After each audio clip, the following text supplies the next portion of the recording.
please.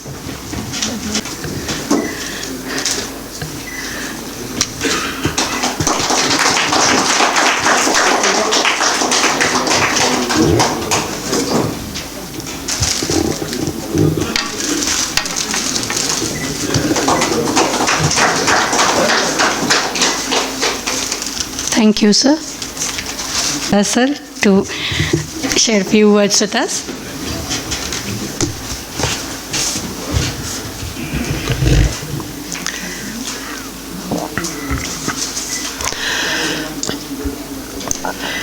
मैं जिनका fan हूँ और यहाँ बहुत से लोग हैं, उनका वीडियो देखते हैं, फ़ैन भी हैं।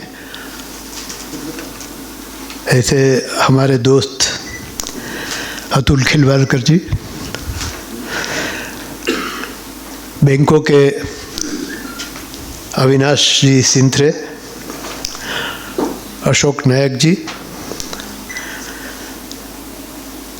रिज़र्व बैंक के रिटायर्ड प्रोफेशनल्स जो है, जो यहाँ जूरी का काम भी संभाला है, ऐसे आरबीआई के, हम आरबीआई के नाम से डरते हैं।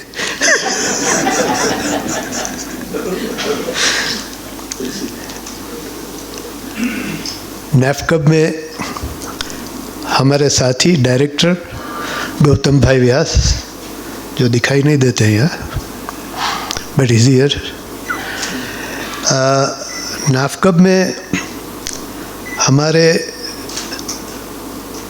पुराने साथी थे मिस्टर वसंत पवार, उनकी डॉटर है अमृता पवार नासिक से, शी इज़ ऑल्सो हियर।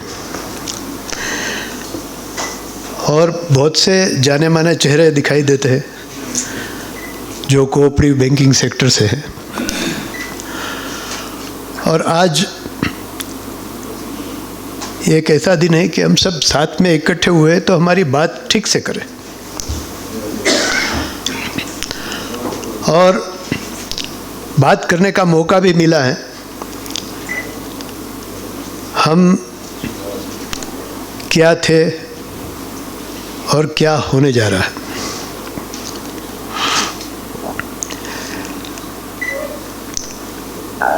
अगर आरबीआई रेगुलेशन को हम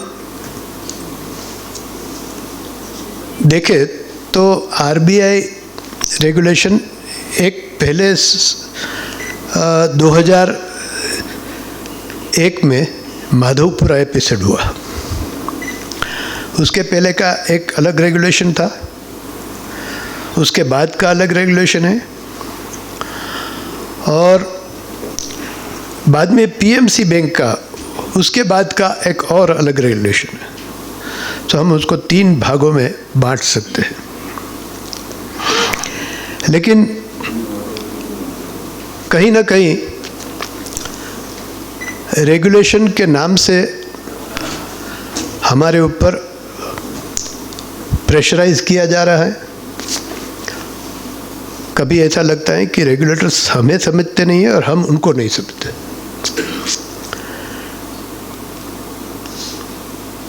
हम कोऑपरेटिव बैंक जो चलाते हैं वो एक सोशल मोटिव से चलाते हैं, और हम यहाँ एनजीओ की तरह काम करते हैं। RBI definitely they can say when you are in bank you should run a bank. और आपने सुना होगा आरबीआई में कि हमें बहुत बार बताया गया कि bank is a bank is a bank.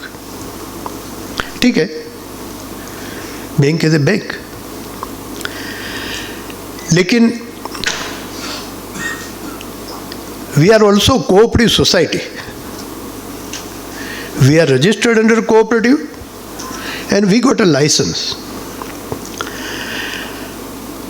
1966 में BR एक्ट को अमेंड किया गया और there were some section introduced as applicable to cooperative society. उसके पहले तो हमारी जो बैंक है 100 साल पुरानी है। जब BR एक्ट का जन्म नहीं हुआ था जब रिजर्व बैंक का जन्म नहीं हुआ था, उससे पहले हम कोऑपरेटिव बैंक चलाते हैं। 66 में बैंक शब्द तो हम यूज करते थे पहले भी। इन सबको आरबीआई ने बुला के कहा कि हम आपको लाइसेंस देने, आप लाइसेंस के लिए अप्लाई करिए। तो वी अप्लाइड फॉर लाइसेंस, और आज भारत में 1543 बैंक है। उसके पहले मोर देन 600 बैंक, यानी 2100 से ज़्यादा बैंक थी। पिछले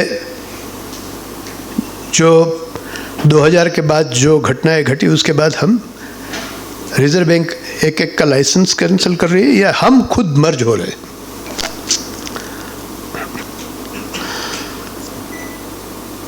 ये हमें पूरा, जब सब बैंकर्स बैठे हुए हैं कोऑपरेटिव के, हमें ये पूरा समझने का एक मौका है। जब ऐसा गैदरिंग होता है, अतुल जी ने मुझे कहा तो मैं बोला ये तो मेरे लिए बहुत बड़ी अपॉर्चुनिटी है। इतने सारे बैंकर्स, कोऑपरेटिव, यूसीबी सेक्टर के लोग आते हैं, तो हम साथ में मिलकर क्या सोच सकते हैं। अब रेगुलेशन जो चेंज हो रहा है, अगर हम और इसको ध्यान से सोचें तो अभी पिछले दिनों में बैंकिंग रिलेशन एक्ट अमेंडमेंट 2020 में आया। उसमें कोऑपरेटिव सेक्टर का के लिए सब जो प्रावधान आ गए, वो सब कंपनी एक्ट के पैरेलल है, और कंपनी एक्ट का सब प्रावधान बिना सोचे समझे हमारे ऊपर लगा दिया। सबसे बड़ा जो प्रॉब्लम आप सबको भी चुभता है, वो है term of A director 8 years। यहाँ बहुत से लोग हैं, 8 साल की टर्म, यानी 4 साल की 2 टर्म। लेकिन रिजर्व बैंक जब banking regulation act, PR act amend करने के लिए जो ड्राफ्ट भेजा, और in the background of PMC bank ये ड्राफ्ट आया, क्योंकि सरकार के गले भी पीएमसी बैंक, वो बहुत परेशानी थी। रिजर्व बैंक तो जैसे कोऑपरेटिव को चाहती ही नहीं है, ऐसी बात हो रही है। तो जो बैंकिंग रिलेशन एक्ट आया, उसमें अर्लियर, उसके पहले हमें यह बताया जाता था कि हम कुछ नहीं कर रहे हैं क्योंकि ड्यूअल रेगुलेशन है। ड्यूअल रेगुलेशन के बाद आपको सिंगल रेगुलेटर बना दिया, सब पावर्स आपके पास आ गए, सभी पावर। इवन आपको लिक्विडेशन में ले जाना है या आपका लाइसेंस निकालना है, सब कुछ पावर अब आरबीआई के हाथ में। अब पहले जैसी बात नहीं है कि we don't have resolution mechanism, वो बात अभी नहीं है। रिजोल्यूशन मैकेनिज्म इज देयर, और बहुत अच्छी तरह से ज़्यादा है। फिर भी आरबीआई का जो माइंडसेट है, वो हमें कभी ऐसा लगता है कि ये माइंडसेट है वो हमें धीरे धीरे फेज आउट करने के लिए है। I am really sorry about this thing. मैं थोड़ा आउटस्पोकन आज बात करने वाला हूँ। आप आरबीआई का नमक खाया है लेकिन ये जो मैं बात करता हूँ वो अंदर से बात करता हूँ।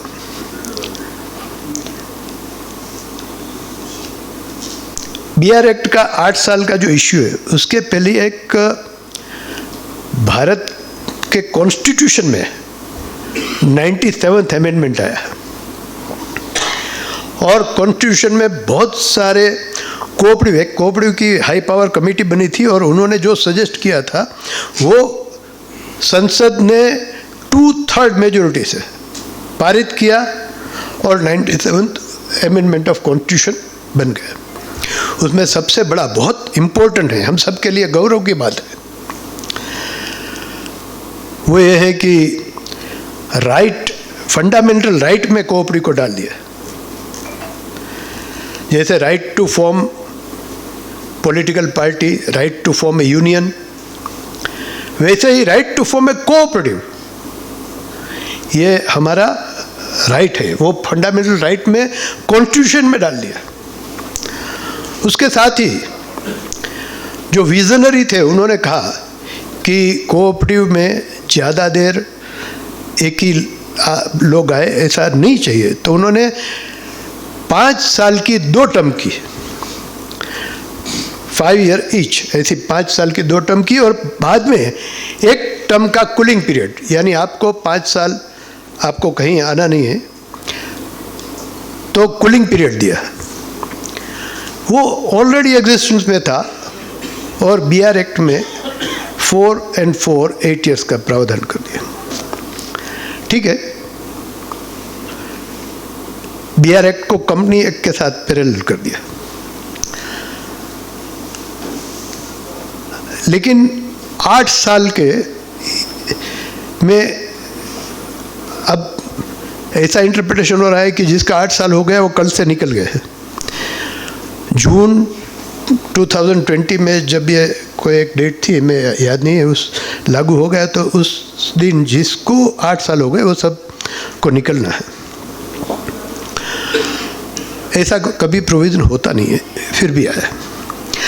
हम लिख रहे हैं रिजर्व बैंक को कि ये it is against the constitution. Constitution amendment होने के बाद ये पूरा जो है वो हर एक स्टेट को दिया गया कि आप अपना एक्ट चेंज करिए, तो हर एक स्टेट ने भी अपना एक्ट चेंज किया, मोस्ट ऑफ द स्टेट ने। क्योंकि पहले कभी हुआ था कि यूपी में मायावती की सरकार थी तो 5 साल चली, मायावती निकल गए और मुलायम आ गए तो उन्होंने सब इलेक्टेड बॉडी को बर्खास्त कर दिया। यानी 3 साल हुए थे, 5 साल की टर्म थी, 3 साल में सबको बर्खास्त कर दिया, तो सब मुलायम सिंह के लोग आ गए। फिर मायावती की सरकार फिर से आई तो उन्होंने फिर से सबको बर्खास्त कर दिया और अपने लोग को बैठा दिया। ये हुआ था। उसको ध्यान में रखते हाई पावर कमेटी ने कॉन्स्टिट्यूशन में सजेस्ट कर दिया कि 5 साल की टर्म, नो इंटरफियरेंस। ये इंटरफियरेंस नहीं होने के बाद भी ये 4 साल का हुआ। हमने उसके लिए बहुत रिप्रेजेंटेशन किया है, लेकिन RBI अभी सुन रही है, कब उसका डिसीजन देंगे पता नहीं है।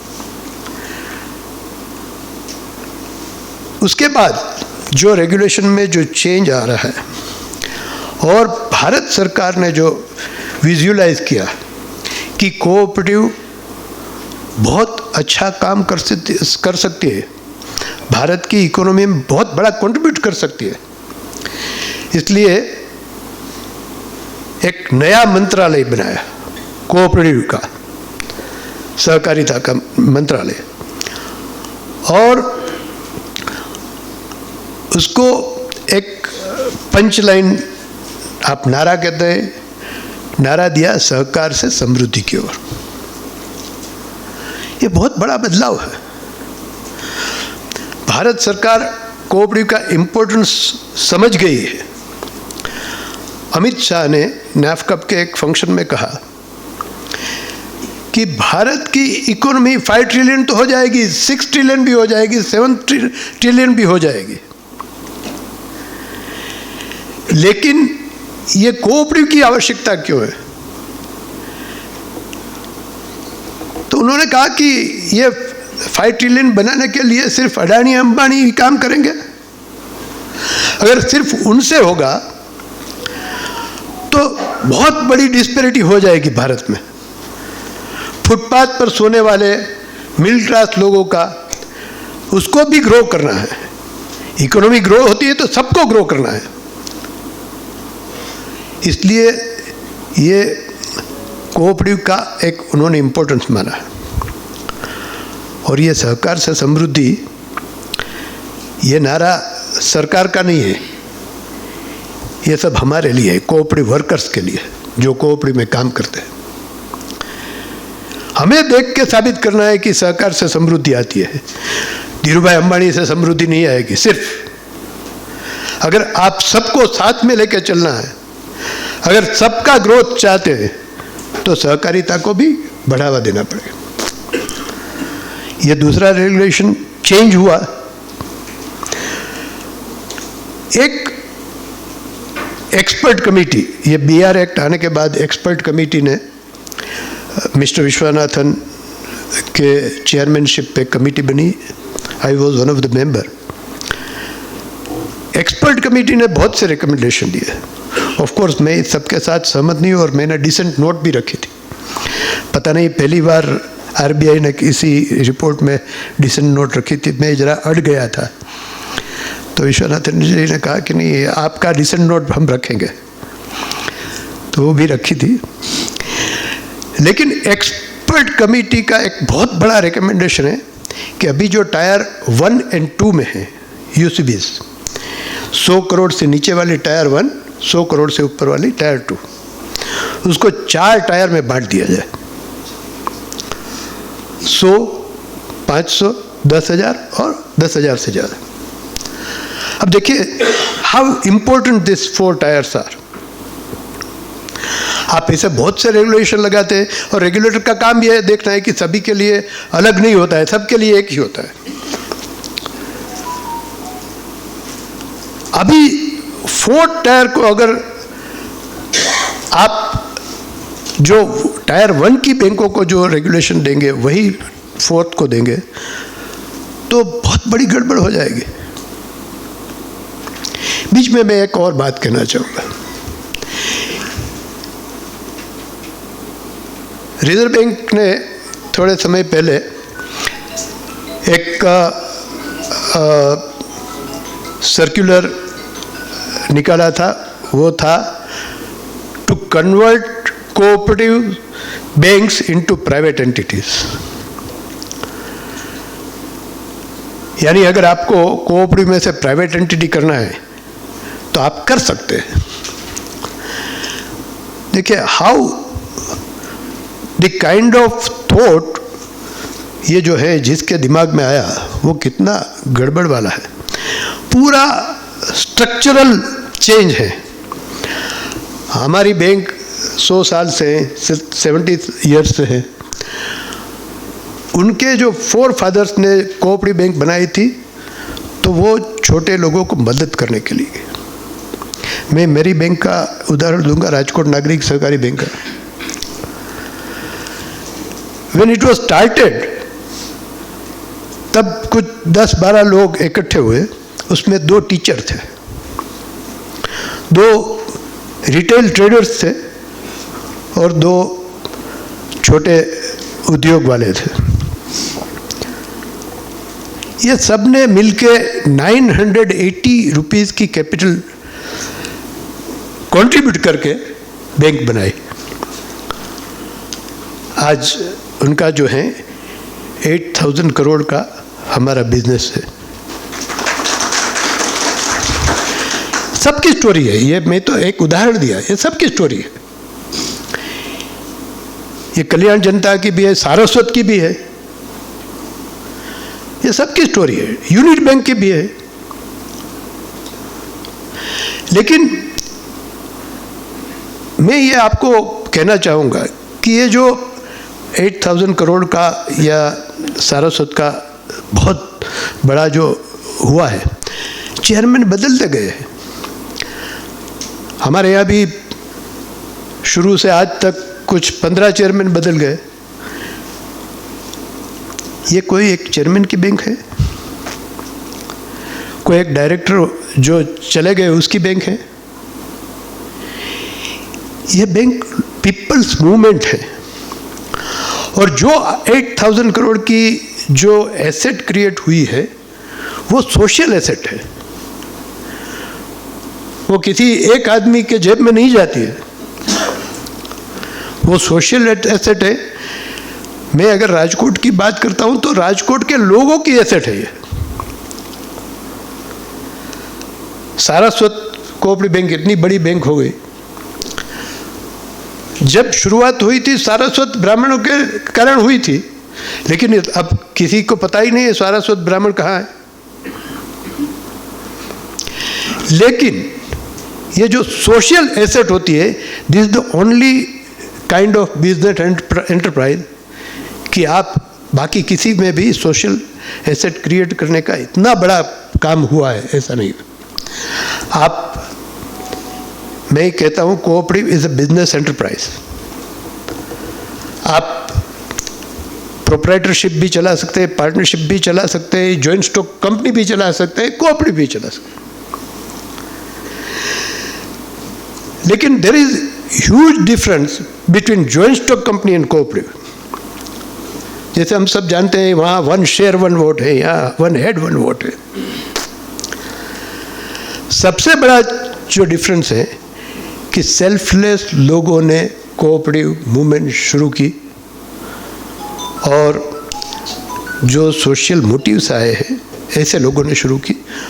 वो अगर आज मैं मेरी कोऑपरेटिव बैंक को अगर प्राइवेट में कर दूं तो मुझसे बड़ा चीटर कोई नहीं होगा।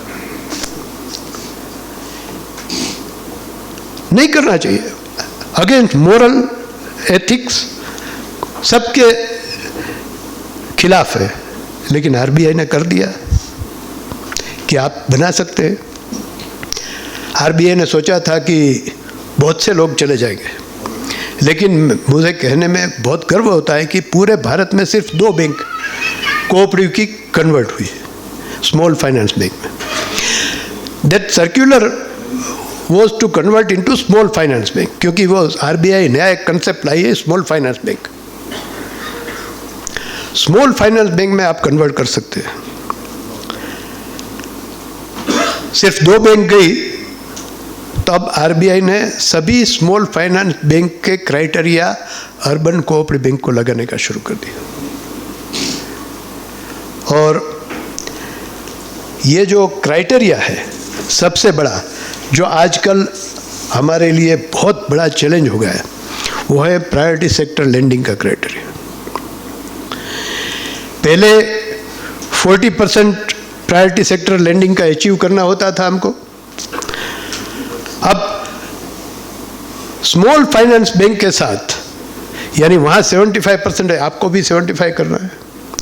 अब 75% करने का कर दिया है।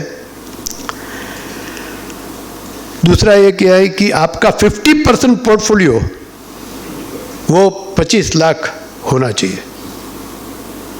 और तीसरा है कि आपकी टायर 1 कैपिटल और टायर 2 दोनों का मिला के एक्सपोजर लिमिट बनती थी, अब सिर्फ टायर 1 का एक्सपोजर लिमिट। ये तीनों की वजह से ये गला घोटने वाली बात हो गई।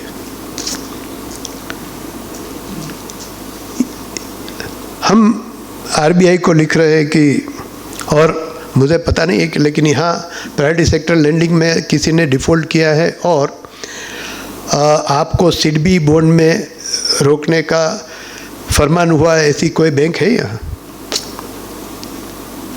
अच्छा है, नहीं है। लेकिन इन सब के लिए हम लड़ रहे हैं। आप जिसको जानते हैं ऐसी 2-3 बैंकों का नाम मैं बता सकता हूँ कि सारस्वत को 1200 करोड़ रोकना है।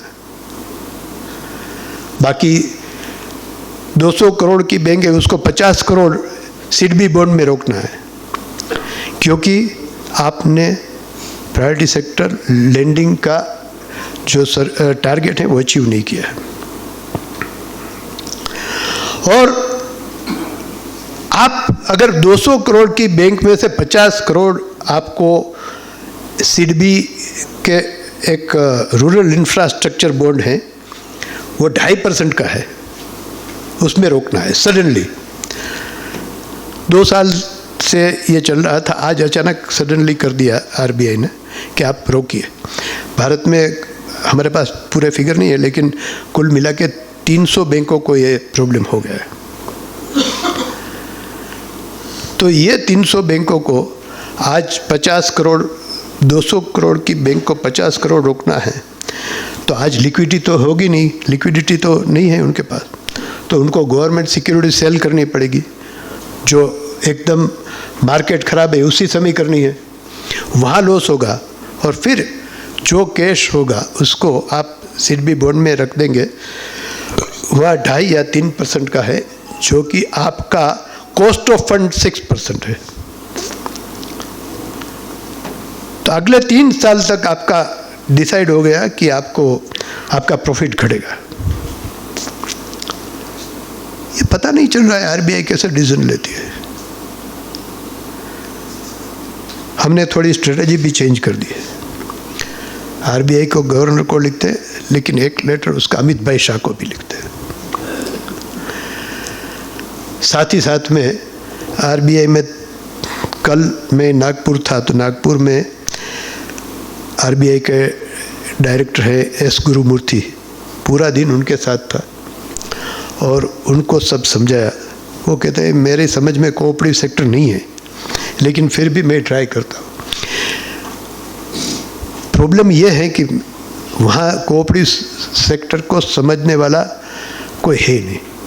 एक है सतीश मराठे, सतीश मराठे को भी लिख रहे हैं, और तीसरे हमारे गुजरात के पंकज पटेल, केडी जाइडस केडिला के चेयरमैन है, वो डायरेक्टर है। उनको भी मैं अहमदाबाद में जाके मिलाया कि हमारे बहुत से इश्यूज हैं।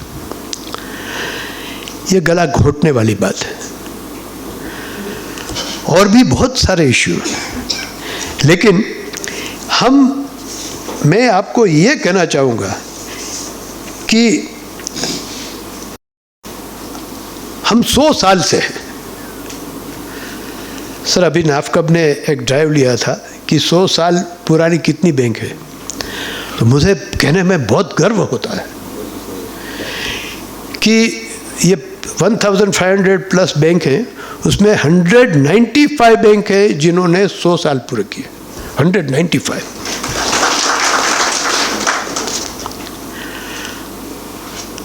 हम तो बहुत सालों से काम कर रहे हैं, आप बाद में आए हैं। कुछ बात है कि हस्ती मिटती नहीं है हमारी, सदियों रहा है दुश्मन दौरे जहां हमारा। हमारी हस्ती मिट नहीं रही है, लेकिन 100 साल से। और आपको और फिगर दूंगा मैं, ये 100 साल पुरानी बैंक कहाँ है? आंध्र में 19 है, गोवा में 1 है, गुजरात में 5 है, कर्नाटक में 42 है, केरला में 11 है, मध्य प्रदेश में 1 है, महाराष्ट्र में 20 है, और सबसे ज़्यादा तमिलनाडु में 85 बैंक है। 100 साल पुराना, हमें पता नहीं था। हमें तमिलनाडु में 85, यहाँ कोई भी तमिलनाडु से नहीं आया होगा, मुझे पता है। और वेस्ट बंगाल से 9 हैं, यूपी से 2 है। Sir we are in the service of the nation since last 100 years। और अगर मैं कहूँ कि मिडिल क्लास के हम प्रतिनिधि हैं, किसी भी देश में, भारत में या किसी भी देश में, मिडिल क्लास की जो पॉपुलेशन है सबसे ज़्यादा होती है, और सबसे परेशान वही है। थोड़ा है, थोड़े की ज़रूरत है, ये सब है, उनकी हम स्ट्रेंथ है। हमारे ऊपर आरोप रखा जा रहा है कि आपका मार्केट शेयर नहीं है। आपका मार्केट शेयर सिर्फ 4% घट के रह गया है। सर 20 साल से पोस्ट माधवपुरा हमारी ब्रांच लाइसेंस बंद कर दिया था। पोस्ट माधवपुरा ब्रांच लाइसेंस किसी को दिया नहीं भारत में। अभी पिछले 2 साल से शुरू हुआ है, 1-1, 2-2 ब्रांच लाइसेंस दे रहे हैं। 20 साल से हम ब्रांच दिया नहीं और कहते हैं कि हमारा मार्केट शेयर घट गया है। 18 साल से ज़्यादा साल हो गए, आपको एक भी शेड्यूल बैंक का स्टेटस नहीं मिला है। शेड्यूल बैंक का जो नॉर्म्स है वो 400 करोड़ की डिपॉजिट है, एक भी नहीं मिला है। कैसे आप ग्रो करेंगे? फिर भी हमारी कुल मिलके जो डिपॉजिट है 5,26,000 करोड़ की, यानी हम छोटे हैं। हमारे गुजराती में कहते हैं नानो छे पण राईनो दाणो। छोटे हैं लेकिन वो राई का बीज है। क्योंकि फिर हमारे पर ये भी एलिगेशन है कि आपका मार्केट शेयर कम हो रहा है। मैं आपको एक और एग्जांपल दूंगा। गुजरात में जंबूसर एक है और एक भादरण है। वहाँ 118 साल पुरानी बैंक है। जंबूसर की पॉपुलेशन 25,000 होगी।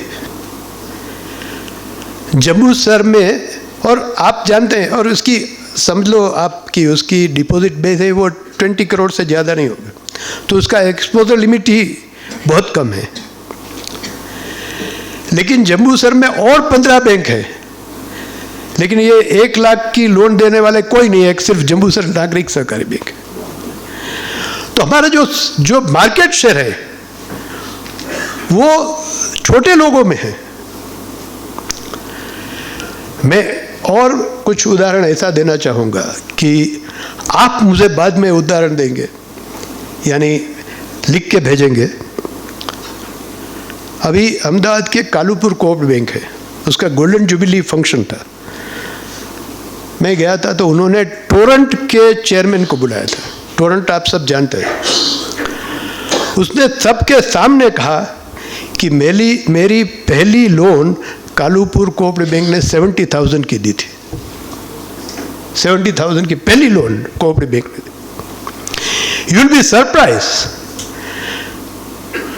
रिलायंस जब शुरू हुआ तब वो कपड़े का कारोबार करते थे, और ये धीरू भाई के भाई जो है रमणीक भाई अंबानी, ही स्टार्टेड दैट कपड़े का काम वहाँ अहमदाबाद में।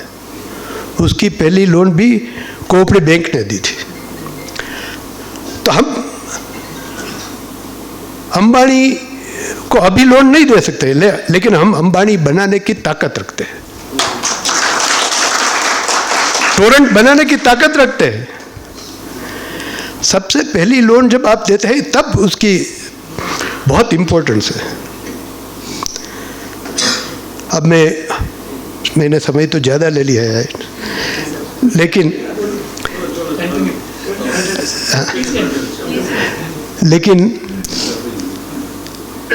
100 साल का पड़ाव, 100 से ज़्यादा है, लेकिन 100 साल का पड़ाव हमने पूरा किया है। अब हमें नेक्स्ट सेंचुरी का प्लानिंग करना है। हमें अतुल खिलवालकर जैसे बहुत लोग चाहिए। हमारे पास सबसे बड़ा हमारी कमजोरी है, हमारे पास डेटा नहीं है। न महाराष्ट्र फेडरेशन के पास है, न नेशनल फेडरेशन के पास है, और डेटा कोई बैंक देती नहीं है। बहुत सी ईमेल जाती हैं, ईमेल खोलते भी नहीं हैं और रिस्पॉन्ड नहीं करते हैं। आप डेटा नहीं देंगे तो हम क्या एडवोकेसी करेंगे? मैं जो नेक्स्ट सेंचुरी का प्लानिंग की बात करता हूं उसमें यह बात है सबसे बड़ी, we are going to form an umbrella organisation of urban cooperative bank. 1543 urban cooperative bank का एक अम्ब्रेला बनाने जा रहे हैं। 18 साल पहले रिजर्व बैंक में मैडम उषा थोराट, उन दिनों में mister V.S. Das was ED and A Das committee was form. मैं सद्भाग्य से उसका भी मेंबर था, दास कमेटी का। और दास कमेटी ने अम्ब्रेला ऑर्गेनाइजेशन यूसीबी का कैसा होना चाहिए उसके लिए एक रिपोर्ट बनाया। हमारे पास बहुत से मॉडल थे, यूरोप, अमेरिका, ऑस्ट्रेलिया। यहाँ भी जैसे यहाँ 1500 प्लस बैंक है, वहाँ भी थाउजेंड्स ऑफ बैंक और क्रेडिट यूनियंस है, उसका अम्ब्रेला है। एक छोटा सा नेदरलैंड कंट्री है, वहाँ भी थाउजेंड्स ऑफ कोऑपरेटिव बैंक है, और उसका अम्ब्रेला है वो राबो बैंक है। राबो बैंक है वो वर्ल्ड की top one of the bank है, उसमें राबो बैंक का समावेश जो कोऑपरेटिव का है।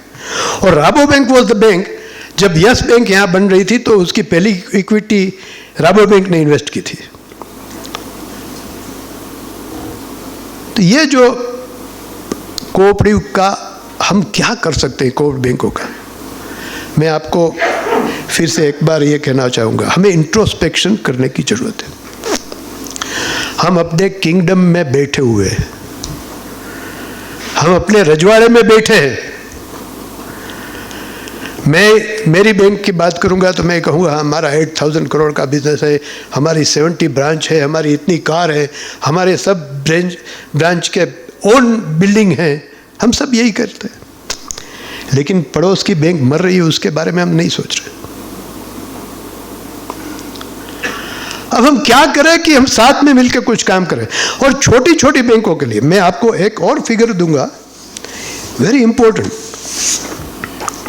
भारत में कुल मिला के जो पुराना टायर है, टायर 1 और 2, हमारी जो 1500 मैंने जो कहा था तब ज़्यादा, लेकिन अभी क्योंकि हर समय चेंज हो रहा है फिगर, 1514 बैंक है। उसमें से टायर 1 है 813। टायर 1 मीन्स 100 करोड़ से नीचे वाली 813 बैंक है, और टायर 2 है वो 701 है, और मल्टी स्टेट और शेड्यूल्ड बैंक है वो 54 है। यू विल बी सरप्राइज कि ये जो सबसे बड़ी बैंक है वो 70% बिजनेस उनके पास है, 30% बाकी सब है। दूसरी बात कि ये जो 813 जो टायर 1 है 100 करोड़ से नीचे की, उसमें मोर देन 60% यूनिट बैंक है। यूनिट बैंक मीन्स आपकी एक ही हेड ऑफिस है, एक ही ब्रांच है। सर कैन यू इमेजिन, ये यूनिट बैंक है वो 5 करोड़ की बैंक है, छोटी 5 करोड़ की डिपॉजिट, और 100+ करोड़ की भी यूनिट बैंक है। बट दे हैव डिसाइडेड कि हमें हमारे एरिया ऑफ ऑपरेशन बाहर नहीं जाना है। लेकिन ये यूनिट बैंक है वो, आप सब मेरे साथ सहमत होंगे कि जब टेक्नोलॉजी की हम इतना सब सुन रहे हैं, ये बैंकों वाले सुना रहे हैं, बाकी बहुत सब सुना रहे हैं, ये टेक्नोलॉजी कहाँ से लाएंगे? टायर 2 छोड़ो, टायर 1 और यूनिट बैंक तो टेक्नोलॉजी से कहाँ से लाएंगे? Technology is very expensive. अभी एक भाई साहब जो कह रहे थे कि हम आपका प्रॉफिट होगा तब हम प्रॉफिट शेयर करेंगे, आई लाइक दैट आइडिया। तो आप टेक्नोलॉजी कहाँ से लाएंगे? क्यों ना हम सब साथ में मिलकर सोचे कि हम सब साथ में मिलकर लाएंगे। हमारा बार्गेनिंग पावर बहुत बड़ा है। आपको एक कंप्यूटर खरीदना है तो उसकी अगर 30,000 वैल्यू है, लेकिन 1500 बैंक को कंप्यूटर खरीदना है तो आपको 20,000 में मिल जाएगा। आपकी बार्गेनिंग पावर बहुत बड़ी है।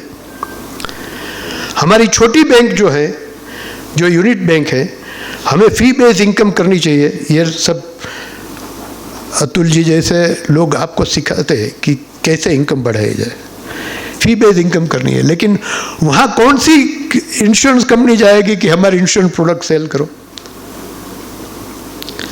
हम सब साथ में मिलके एक अम्ब्रेला के नीचे हम इंश्योरेंस प्रोडक्ट भी सेल करते हैं, टेक्नोलॉजी भी ला सकते हैं, और सबकी इनकम बढ़े, ऐसा कर सकते हैं। और अपने अपने किंगडम में रहते हुए किसी को मर्ज नहीं होना है। तो अम्ब्रेला ऑर्गेनाइजेशन के बारे में मैं कह रहा था कि वहाँ उसका रिपोर्ट बना दास कमेटी का। फिर दास भी रिटायर हो गए और मैडम उषा थोराट भी रिटायर हो गए। आरबीआई में पता नहीं क्या चलता है, उन्होंने वो अलमारी पे डाल दिया पूरा रिपोर्ट। फिर हम नाफकब में हमने सोचा कि ये तो बहुत बड़ा काम है और हमें करना ही चाहिए। तो हमने उसी दास को, मिस्टर अरोरा, मिस्टर दास, आप सब जानते हैं उनको, अरोरा साहब का भी नाम सब ने बहुत सुना होगा, मिस्टर करूपा स्वामी, मिस्टर कृष्णा, हमारे नाफकब के एक सीईओ, उन सबको लेके एक कमेटी बनाई और अम्ब्रेला ऑर्गेनाइजेशन का प्रैक्टिकेबल सॉल्यूशन कैसे हो सकता है उसके लिए कमेटी ने रिपोर्ट दिया। वो रिपोर्ट आरबीआई में सबमिट किया और आरबीआई ने नाफकब को रेगुलेटरी अप्रूवल दिया है। आपको सबका ब्रोशर अभी यहाँ दिया जाएगा। तो अम्ब्रेला क्या करेगी? हम सब साथ में मिलकर क्या कर सकते हैं, वो अम्ब्रेला करेगी। बड़ी बैंक भी हो, छोटी बैंक भी हो, लेकिन एक छत्र के नीचे हो। आपको मैं और एक बात बताऊं कि जब ग्लोबल मेल्टडाउन हुआ, यूरोप और अमेरिका की बड़ी बड़ी बैंक ढह गई थी, लेमन ब्रदर्स बंद हो गई, उस समय ये अम्ब्रेला ऑर्गेनाइजेशन था, उसके कारण एक भी कोऑपरेटिव बैंक बंद नहीं हुई। तो ये हमारे नेक्स्ट सेंचुरी का प्लानिंग है। सिर्फ आरबीआई को गालियां देने से नहीं चलेगा, हमें भी कुछ करना है, हमें भी बहुत सा काम करना है। सो आई विल रिक्वेस्ट, यहाँ बहुत चेयरमैन हैं, एमडी हैं, मैं सबको रिक्वेस्ट ये करूँगा कि आपका डाटा नाफकब को शेयर करिए। अगर डेटा नहीं है तो आप कुछ एडवोकेसी नहीं कर पाएंगे, कोई समझने वाला नहीं है, कोई आपकी बात सुनेगा नहीं। और मुझे बहुत कहते हुए आनंद हो रहा है कि अमित भाई ने ये बात समझ गए। उन्होंने पूरे कोऑपरेटिव सेक्टर का डाटा कंपाइलेशन का काम शुरू कर दिया, लेकिन वो मल्टी स्टेट का है और हमारी ज़्यादातर बैंक तो स्टेट में है। आप अपने फेडरेशन को दीजिए, आप अपनी ईमेल ओपन करिए। हमने स्ट्रेटजी पिछले 3 साल से बनाए, नाफकब के जो मेंबर है, नॉन मेंबर है, सबको मेल देते हैं, जो भी नया कुछ आता है उसकी मेल भेज देते हैं। लेकिन बहुत सी बैंक मेल खोल नहीं रही। आप मेल खोलिए और रिस्पॉन्ड करिए।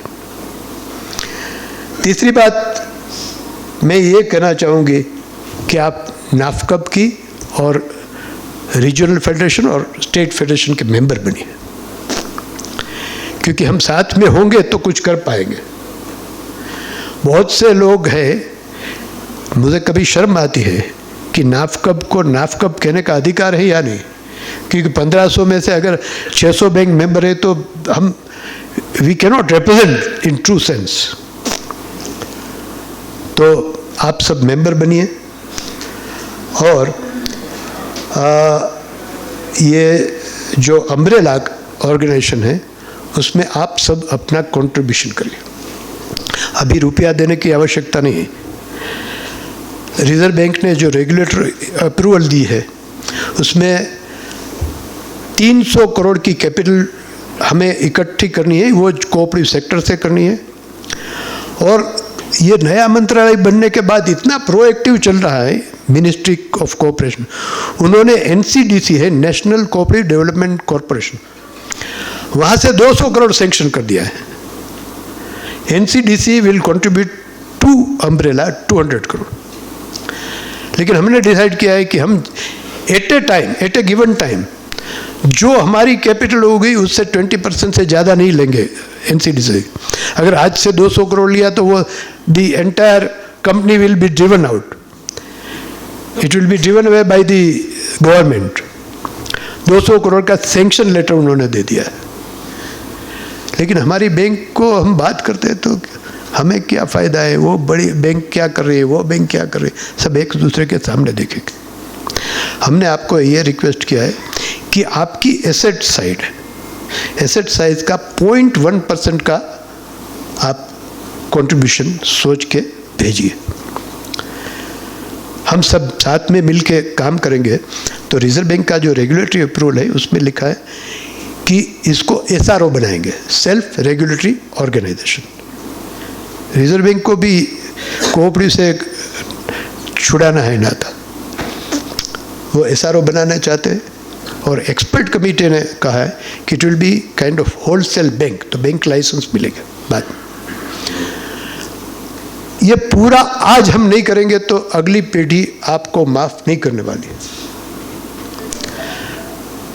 मैं बहुत समय ले लिया है अतुल जी, सॉरी, लेकिन ये अगर बात मैं नहीं पूरी करता तो आधा हो जाता।